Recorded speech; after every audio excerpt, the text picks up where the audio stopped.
Olá pessoal, esse áudio ele é referente à sexta nota de aula remota do curso de Introdução às Variáveis Complexas do dia 6/8/2020.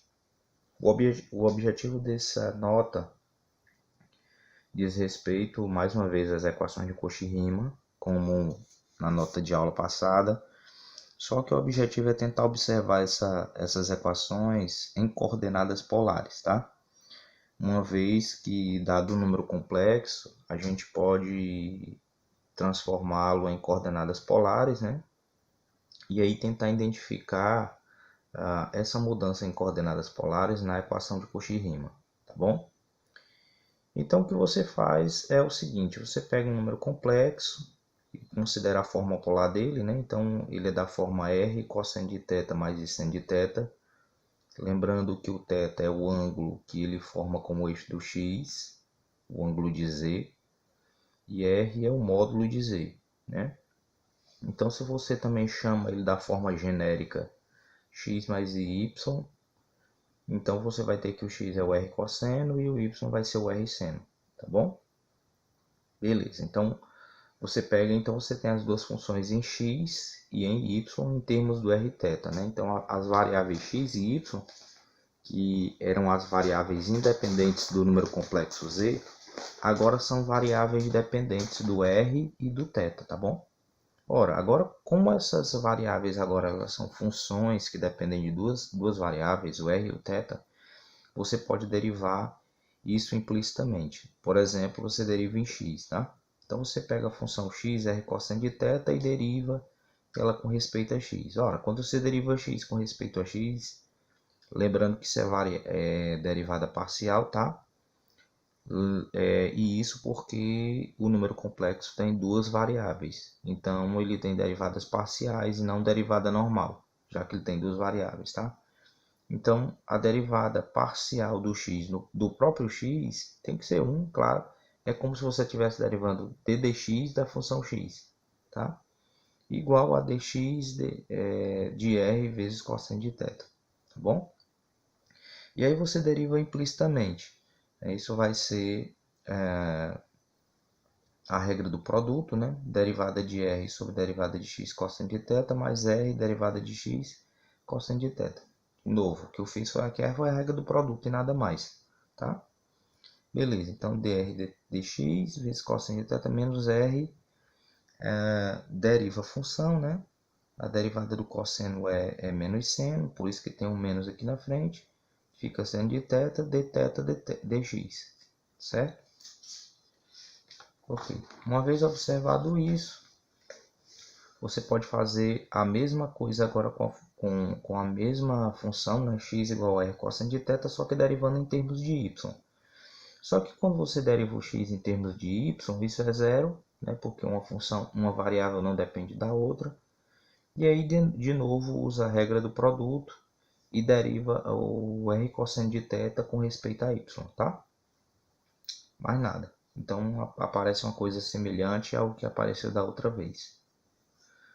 Tá bom? Então, assim como a gente fez com a função de x, a gente pode fazer com a função de y, tá? Que é y igual a r seno de θ. Você pode derivar ela com respeito a x. É o que está feito em 4, certo? Na identificação 4. E o que está feito na identificação 5, tá bom? Onde a gente deriva a função de y agora em termos de x e de y, tá?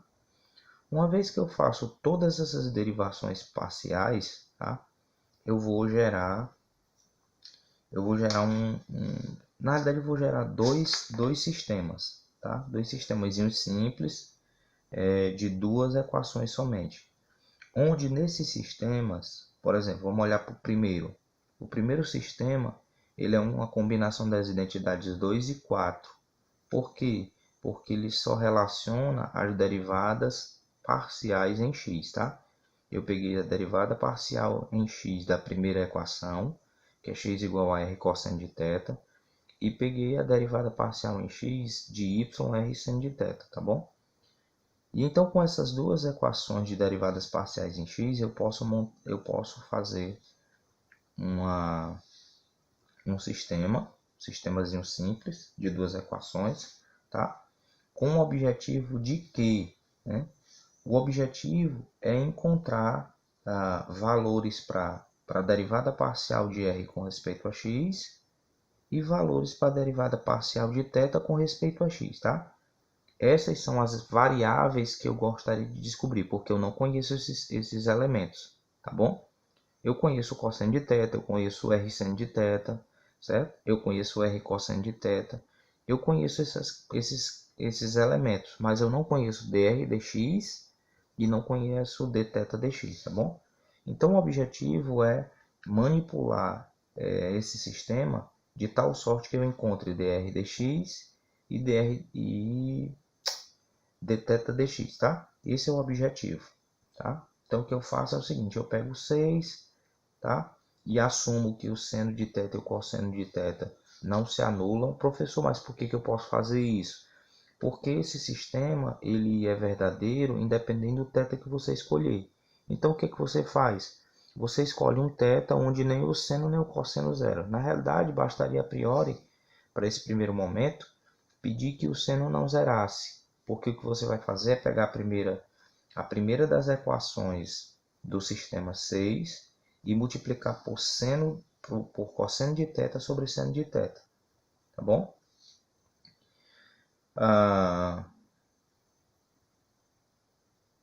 Certamente o objetivo claro, o objetivo aqui é tentar gerar alguma espécie de cancelamento, né? Note que se eu multiplicar a primeira equação por cosseno de θ seno de θ, o seno vai embora, né? Eu vou conseguir cancelar o seno e vou ficar com o cosseno em cima. E aí a primeira equação vai me dar, na segunda parte, ó, vai me dar menos r cosseno de θ dθ dx. E na de baixo, na 2, eu tenho r cosseno de θ dθ dx. Então eu posso cancelar o dθ dx para ficar só com o dr dx, tá?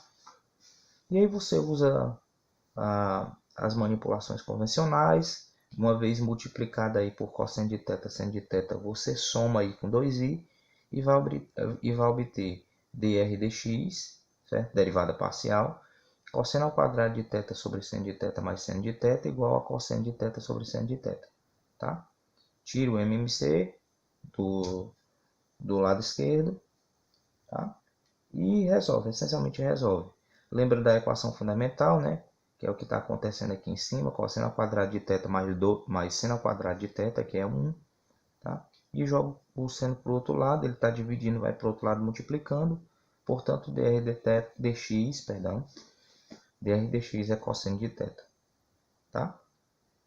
Uma vez descobrindo dr dx, você pode substituir em qualquer uma das equações da 1 ou da 2 de 6, e então descobrir que o dθ dx é igual a menos 1 sobre r seno de θ, tá? A continha está feita aqui até chegar em 8 para você conferir. E de novo, essencialmente o que você faz? Uma vez que você sabe quem é dr dx, você substitui, escolhe uma das equações e substitui, tá bom? No caso eu escolhi a primeira, eu substituí na primeira e cheguei que o dθ dx é igual a menos 1 sobre r seno de θ. Ok. Uma vez determinando dr dx e dθ dx, o objetivo agora é determinar dr dy, dθ dy, tá? Você monta mais uma vez um sistema, agora usando as identificações 3 e 5, tá? Que estão relacionando as derivadas parciais em y. E o objetivo é o mesmo do objetivo do sistema anterior, tá bom? Eu não vou repetir tudo de novo para não ser repetitivo, embora às vezes é bom ser repetitivo, mas eu acho que vocês entenderam o primeiro e o objetivo nesse segundo sistema, no início da página 4, é o mesmo, tá? O objetivo é o mesmo, tá ok? Note que do mesmo jeito como foi feito no anterior, a gente vai multiplicar a terceira, certo? Que é a primeira das equações do sistema em 9 por cosseno de θ seno de θ e fazer o mesmo tipo de argumentação, tá? E aí você descobre que o dr dr dy é seno de θ em 10, e o dθ dy é 1 sobre r cosseno de θ. Isso significa que a gente já conseguiu descobrir todas as derivadas parciais do r e do θ com respeito a x e com respeito a y. Agora a gente vai juntar, tá? Então a gente vai juntar todas as identificações que a gente conseguiu em 7, 8, 10 e 11, tá? Para quê? Para a gente determinar como é que se escreve du dx em termos de dr dx, dθ dx, tá? Dr dy, dθ dy. Esse vai ser o objetivo, tá? Uma vez tendo uma função complexa, você escreve ela em termos de u de xy e v de xy. E aí o objetivo agora é pegar essas funções que geram as equações de Cauchy-Riemann, né? O u e o y, o u e o v, perdão, que geram as equações de Cauchy-Riemann, tentar transformar isso agora usar as variáveis de r e θ nessa identificação. Aí você vai fazer a derivação implícita, tá? Então du dx, como é que eu posso ver isso? Ora, isso é dr dx, du dr, tá bom? Por quê? Porque eu estou inserindo a variável r aqui no meio, tá bom? Então eu vou derivar implicitamente, tá? Então eu derivo dr dx, du dr. É como se eu pudesse, ó, isso não é muito verdade não, mas é como se eu pudesse colocar em cima e embaixo um dr, ó, tá vendo? E aí eu separo as variáveis dx e o du, que é a função. Mas do mesmo jeito eu faço para a variável, para a derivada parcial de θ, tá? Dθ dx, du dθ, tá bom? Professor, por que isso? Porque a derivada parcial em x, ela tem uma componente em r e ela tem uma componente em θ. A gente já viu que a derivada parcial em x, ela tem uma componente em θ e tem uma componente em r, tá bom? E aí você substitui os valores que você encontrou, né? Dr dx é cosseno de θ, du dr eu não conheço, é a parte da derivada de u com respeito agora a r. Dθ dx eu conheço, é menos 1 sobre r cosseno de θ. Du dθ eu não conheço, tá? Do mesmo jeito como eu fiz du dx, eu faço du dy, tá? Derivo implicitamente nas duas variáveis, no r e no θ, e depois eu faço a substituição com os valores que eu já encontrei. Dr dy, seno de θ, dθ dy, 1 sobre r cosseno de θ, e então determino 12 e 13, tá? Então, o que foi que eu obtive em 12 e 13? Eu obtive as derivadas parciais de u em termos de x e de y. Do mesmo jeito, eu consigo fazer isso para as funções em v, tá? Do mesmo jeito, é similar, tá bom? Ok, e aí uma vez transformando também v em termos de dr dx e dθ dx, dr dy, dθ dy, tá? Eu uso as equações de Cauchy-Riemann convencionais que eu já tinha obtido, né? Du dx igual a dv dy e du dy igual a menos dv dx, tá bom? E aí vou fazer as igualdades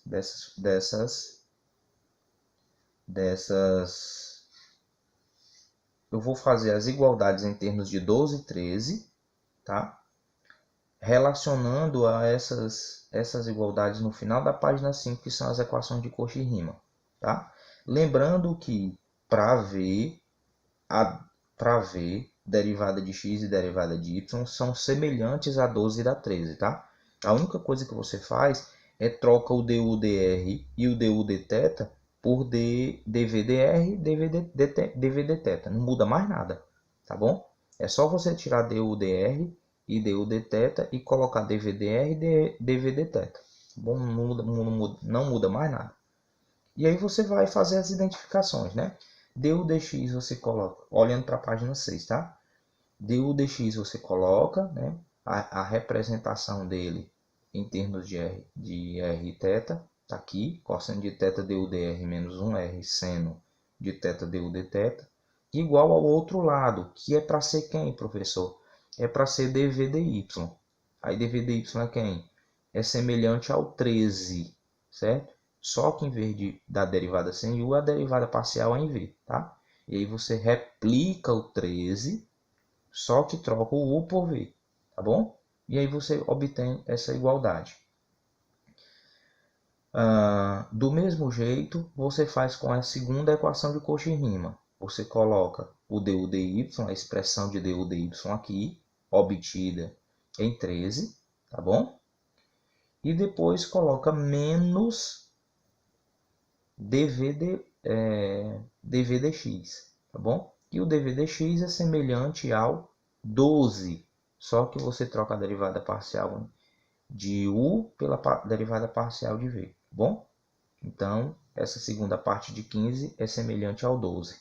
Lembrando que tem um menos na frente. Então, porque tem um menos na frente, o primeiro elemento fica negativo e o segundo elemento fica positivo, porque lá em 12, o segundo elemento era negativo.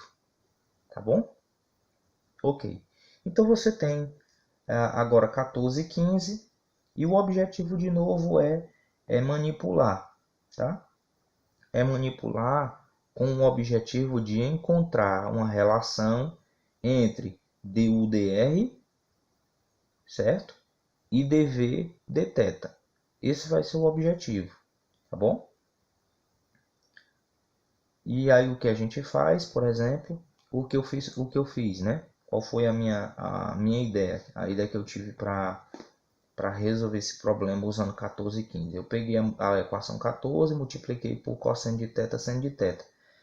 De novo, qual foi o objetivo? O objetivo foi tentar cancelar o segundo termo. Percebam, o objetivo é tentar cancelar o segundo termo da equação 14 com da 15, certo? Esse foi o objetivo, tá bom? Então eu multiplico cosseno de θ, seno de θ, escolhendo um θ, é claro que o seno não é zero. E aí eu pego esse resultado e somo com 15. Na hora que eu fizer, tá? Esse termo aqui vai embora, esse segundo termo vai embora, né? Que é o menos 1 r seno de θ du dθ mais 1 sobre r cosseno de θ du dθ. Isso vai embora. Eu vou ficar sem esse termo, só vou ficar com du dr, tá bom? E aí vai ficar uma expressãozinha em termos de senos e cossenos do lado esquerdo. Do lado direito, eu vou encontrar mais termos, né? Porque eu vou somar o lado direito de 14 e de 15. Aí eu somo tudo, tá bom? E tento organizar. Uma vez somado tudo, tentado organizar, né, na hora que eu organizar tudo aqui, o que eu vou obter é o seguinte, né? Que du dr é igual a 1 sobre r dv dθ. Professor, tem um dv-dr aqui. O que é que aconteceu com ele, né? Tem um dv-dr. Por que é que ele não saiu? Você poderia perguntar, né? Por que ele não saiu? Na realidade, o primeiro termo do lado direito, ele também sai, tá? Na hora que você multiplicar o 14 por cosseno de θ seno de θ, o primeiro termo do lado direito, tanto de 14 quanto de 15, eles vão se cancelar. Porque, como está dito aqui na primeira linha, né, vai ficar cosseno de θ menos cosseno de θ. Então, isso vai zerar e vai anular o dv dr, tá bom? E aí, como eu disse, vai ficar só o dv dθ, como a gente queria. Note que tem dois termos iguais, né? Do lado direito e do lado esquerdo, tem dois termos iguais, que é o cosseno ao quadrado de θ sobre seno de θ mais seno de θ. Você cancela e aí obtém du dr igual a 1 sobre r dv dθ, que é a primeira equação de Cauchy-Riemann em coordenadas polares. Tá bom? Do mesmo jeito, pessoal, que a gente fez essa primeira equação de Cauchy-Riemann com aquelas duas identidades, eu consigo obter a outra, tá? Fazendo o quê? Ora, fazendo esse tipo de manipulação, eu consegui isolar o du dr. Agora o objetivo é pegar as mesmas identidades, a 14 e 15, e anular o DU/DR e ficar com DU/Dθ, tá bom? Então você faz a mesma manipulação, você faz uma manipulação semelhante, agora com o objetivo de anular DU/DR, tá bom? Então esse é o princípio, tentar anular DU/DR. Ou então você faz o seguinte, né? Você pega a identidade 14, você pode fazer anulamento, ou então você pode pegar simplesmente a identidade 14 e substituir o valor que você acabou de encontrar. Ora, você encontrou que DU/DR é igual a 1 sobre R dV/Dθ. Faz essa substituição, por exemplo, em 14 e descobre o que é que vai obter em termos de DU/Dθ e dV/dr, já que você conseguiu relacionar DU/dr com dV/dθ, tá bom? E aí o que nós obtemos é que menos 1 sobre R DU/dθ é igual a dV/dr, tá bom? Essa é a segunda equação, portanto, essa é a segunda equação de Cauchy-Riemann. Tudo bem? Página 7. As equações de Cauchy-Riemann carregam um significado geométrico muito interessante. E esse fato é apresentado no teorema abaixo. Se você tem uma função analítica, certo? Num certo domínio de conjuntos complexos, e você supõe que num certo z do seu domínio a derivada existe, ela é diferente de zero, tá? Então, quando você pega as funções u e v que estão relacionadas à sua função f e escolhe regiões onde elas se movimentam, onde elas são constantes, tá? Então, na hora que você pega essas duas funções, a u e a v, então elas vão se cruzar em um ângulo reto em Z0. Ou seja, elas vão formar, na hora que você pegar essas curvas, escolhido o ponto Z0, elas vão formar um ângulo de 90 graus, tá bom? E aí está feita uma verificaçãozinha aqui, né? Eu pego o ponto genérico Z0, x0 mais y0, e aí faço o seguinte, né? Ora, isso é o cálculo em várias variáveis. Na realidade, eu tenho duas variáveis, tá bom? Então, o que eu faço? Eu pego o gradiente de u, tá bom? Em termos de x e y, tá bom? E faço o seguinte, ora, o gradiente de u é dado por du dx, du dy, tá bom? Então, se esse é o gradiente, quem é que seria o vetor normal da curva uxy? Quem seria o vetor normal da curva uxy igual a u de x0, y0? Tá vendo que eu estou igualando isso aqui a uma constante? Ó? Eu vou olhar para a função u de xy sempre que ela for igual ao número u de x0, y0. Certo? Isso aqui é uma constante. Então, isso é uma curva. Tá? Tudo bem. Uma vez calculado o gradiente, eu vou tentar descobrir quem é o vetor normal a essa curva. Professor, quem é o vetor normal a uma curva? O vetor normal a uma curva é o vetor que faz com que, quando eu calcule o gradiente com ele, isso tem que se anular. Significa que ele forma um ângulo de 90 graus com o vetor gradiente da curva, tá bom? Então, para que um vetor seja normal, basta que você pegue o gradiente dele e encontre um vetor tal que, quando você calcula o produto interno desses dois vetores, eles deem igual a zero, tá bom? Ok. E aí, olhando para a forma do gradiente de u, para que eu encontre um vetor que seja normal a isso, basta que, por exemplo, eu inverta as coordenadas e considere uma negativa, por exemplo. Aí foi o que eu fiz, eu peguei w para ser derivada de u com respeito a y menos derivada de u com respeito a x. Fiz a continha e verifiquei que era zero mesmo. Do mesmo jeito, quando eu pego a função v, certo? A curva v, eu consigo encontrar o gradiente dela e o vetor normal dela tem que ser semelhante ao vetor normal w, certo? Só que com respeito a v e não mais com respeito a u. Tudo bem? Então eu pego esses dois vetores, que são os vetores normais, as curvas u e v. Tá bom? O que é que eu tenho que mostrar? Ora, a minha curva u e a minha curva v, elas vão formar um ângulo reto se eu pegar os vetores normais delas, calcular o produto interno e verificar que o produto interno deu 0. Pois bem, então é o que eu faço aqui embaixo, ó, no final da página 8. Eu pego o vetor normal da curva U, pego o vetor normal W' da curva V e calculo o produto interno deles. Ó. Então eu faço o cálculo do produto interno, primeira coordenada com primeira coordenada, segunda coordenada vezes segunda coordenada. Tá bom? Faço isso, aí uso as equações de Cauchy-Riemann. Eu uso uma das equações de Cauchy-Riemann para fazer uma mudança conveniente, né, para que esses dois termos se igualem. E aí eu observo que um deles é negativo, o segundo termo é negativo. E aí eu observo que como eles são iguais, isso tem que zerar.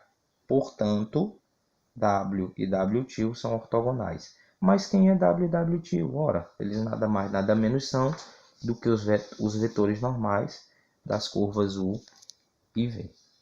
Tá? Ok. Para finalizar essa nota de aula, eu queria falar só um pouquinho sobre a analiticidade da função f de z igual a elevado a z. Tá? Ela é simples de identificar, a gente já tinha tratado um pouquinho com ela, né? A função elevada a z ela pode ser escrita da forma elevada a x cosseno de y mais i elevada a x seno de y, uma vez que você pensa no z genérico da forma x mais y, tá? Você tem então u e v, as funções a imagem, né? A imagem da função real, a parte real e a parte imaginária da imagem de f de z, né? E aí o que você faz é o seguinte, né? Você pode, uma vez que você tem essas funções em termos de x e y, você pode calcular as derivadas parciais. Então, em 18, o que eu faço é o seguinte, eu pego as funções u e v e calculo as derivadas parciais delas, tanto em termos de x quanto em termos de y, tá? E aí eu noto o seguinte, uma vez que eu tenho as derivadas parciais na minha mão, eu posso comparar elas com as equações de Cauchy-Riemann e perceber se elas se verificam ou não.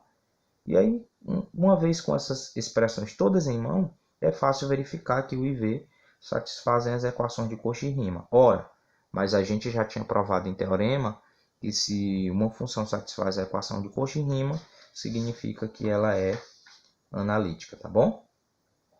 Beleza. Ao final da página 10, na página 10, já para finalizar essa nota de aula, a única coisa que eu faço é calcular a derivada, tá? E aí a derivada de f de z é a derivada parcial de u com respeito a x, mais i, derivada parcial de v com respeito a x, tá bom? Já que eu posso escolher qualquer caminho, por exemplo, eu escolho o caminho na direção do x. Faço essas contas, né? Derivo parcialmente u e derivo parcialmente v em x. Na realidade, eu já tinha essas derivadas, só faço puxar o valor. E observo que a derivada de f com respeito a z nada mais, nada menos é do que o próprio e elevado a z. Tá? Ou seja, assim como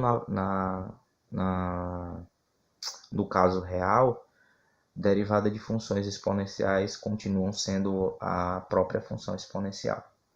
Ok? Pois bem, pessoal, depois tem uma observaçãozinha 2 aqui para vocês darem uma lida. E tem alguns problemas aqui propostos, 3 probleminhas propostos para vocês resolverem e trabalhar esse conteúdo da 6ª nota de aula, tá bom? Bons estudos a todos.